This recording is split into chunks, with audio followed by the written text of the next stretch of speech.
कानी बहू। किशोरी लाल जी के बेटे राघव की शादी की बात जगह जगह चल रही थी, लेकिन किशोरी लाल जी को कोई लड़की पसंद ही नहीं आती थी। और उसकी एक ही वजह थी, किशोरी लाल जी का लालची होना। उनको लड़की वालों से मोटा दहेज चाहिए था और इसी चक्कर में एक दिन वो एक बहुत पैसे वाले के घर अपने बेटे का रिश्ता लेकर पहुंचे। उस आदमी का नाम था ओम प्रकाश। देखे किशोरी लाल जी, मेरी एक ही बेटी है और मेरी सारी संपत्ति जायदाद सब कुछ मेरी बेटी नैना का ही है। पापा, नाम से लगता है बहुत खूबसूरत होगी। कितना अच्छा नाम है ना, नैना। ओ, वैसे बात तो सही है आपकी। अब इतना पैसा है, जमीन जायदाद है, इकलौती बेटी, आप भी क्या करेंगे? सब कुछ उसे ही देंगे ना। बिल्कुल ठीक पहचाना आपने। बस बेटी की शादी और सारी जायदाद उसके नाम। पापा, बिना देखे हाँ कर दीजिए ना। इतना अच्छा रिश्ता फिर कहाँ मिलेगा? माला माल हो जाएंगे हम। मैं अपनी बेटी को बुलाता हूँ। अरे नहीं नहीं नहीं नहीं, आपकी बेटी का नाम नैना है, सुनकर ही लगता है बहुत सुंदर होगी। रहने दीजिए अंकल, मैं तो आपकी बेटी के नाम से ही इतना खुश हो गया हूँ कि उसे बिना देखे शादी करने को तैयार हूँ। अब तो मैं उसका चेहरा सीधे शादी के बाद ही देखूंगा। और इस तरह राघव नैना का चेहरा नहीं देखता और उससे शादी कर लेता है। शादी के बाद अपनी सुहाग रात पर जब राघव नैना का घूंघट उठाकर देखता है तो नैना की आंखें बंद थी। कितने खूबसूरत हो तुम नैना, जरा अपनी आंखें खोलकर मेरी तरफ देखो तो सही। नहीं, मुझे शर्म आती है। अरे, मैंने तुम्हें शादी से पहले भी नहीं देखा, और अब अगर तुम आंखें खोलकर मुझे देखोगी भी नहीं तो मुझे अच्छा कैसे लगेगा? इससे पहले कि नैना अपनी आंखें खोलकर राघव की तरफ देखती, अचानक से लाइट चली गई और राघव नैना को पूरी तरह से देख भी नहीं पाया। अगली सुबह नैना राघव के लिए नाश्ता बनाकर लेकर आई। अरे ये क्या, आधा पराठा सेका हुआ है और आधा बिल्कुल कच्चा। ये तुमने क्या किया नैना? बहू, तुमने क्या आधा पराठा तवे से नीचे लटका कर रखा था, जो आधा सिका है और आधा कच्चा? मुझे जितना दिखेगा उतना ही तो सीखूंगी ना पापा जी। जहाँ जहाँ मुझे नजर आ रहा था वहाँ मैंने सीख लिया, जहाँ जहाँ नहीं दिखा वहाँ कच्चा रह गया होगा। इसका क्या मतलब है? ये कैसा मजाक कर रही है तुम? अरे बहू, तुमने इतना लंबा घूंघट क्यों लगाया हुआ है? देखो, हमारे घर में बहुओं को बेटी की तरह रखा जाता है, और फिर तुम तो इतना सारा माल लेकर आई हो।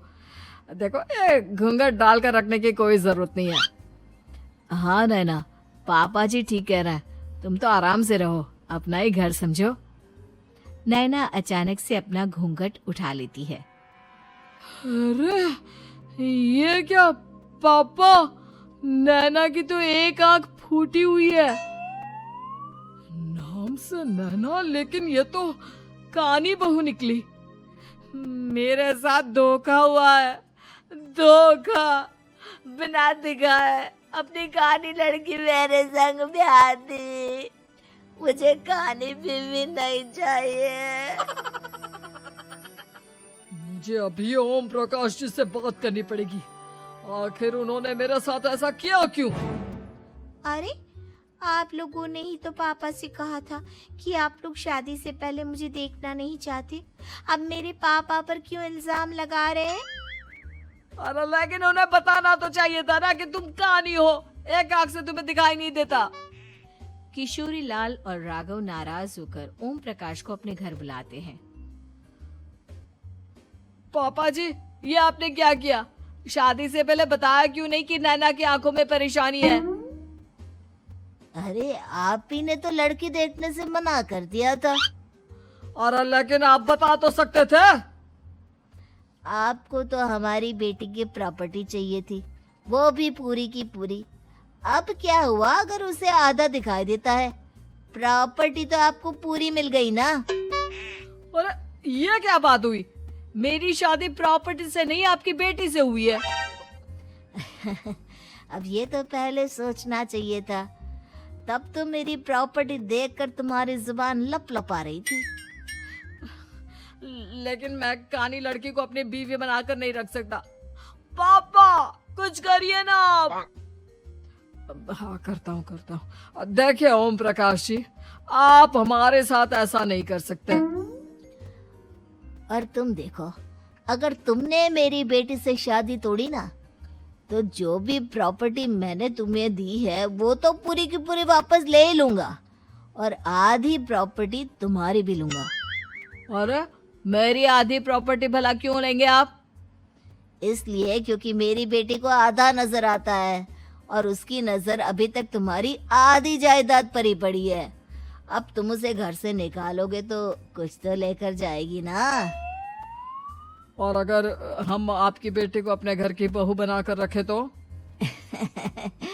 तो तुम्हारी पूरी प्रॉपर्टी तुम्हारी ही रहेगी, और जो मैंने तुम्हें दिया है ना, उसमें से बस मैं आधा लेकर जाऊंगा। अरे लेकिन अब आप अपनी दी हुई प्रॉपर्टी में से आधी वापस क्यों लेकर जाएंगे? अगर मैं आपकी बेटी को अपनी पत्नी बनाकर रखने को तैयार हूं तो? इसलिए ताकि भविष्य में अगर तुम मेरी बेटी को धोखा दो तो उसके पास कुछ तो रहे जो पति का हो। वैसे मेरे पास तो बहुत कुछ है, लेकिन अपने पति की कोई निशानी तो उसके पास होनी चाहिए ना।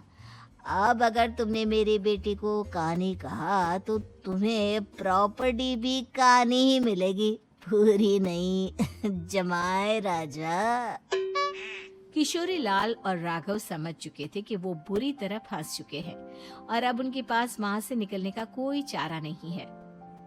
अब समझ में आया ना, लालच बुरी बला होती है। एक तो तुम्हें प्रॉपर्टी मिली, ऊपर से बीवी मिली, उसमें तुम्हें नखरे भी दिखाने हैं। आए बड़े, चुपचाप बैठो दोनों।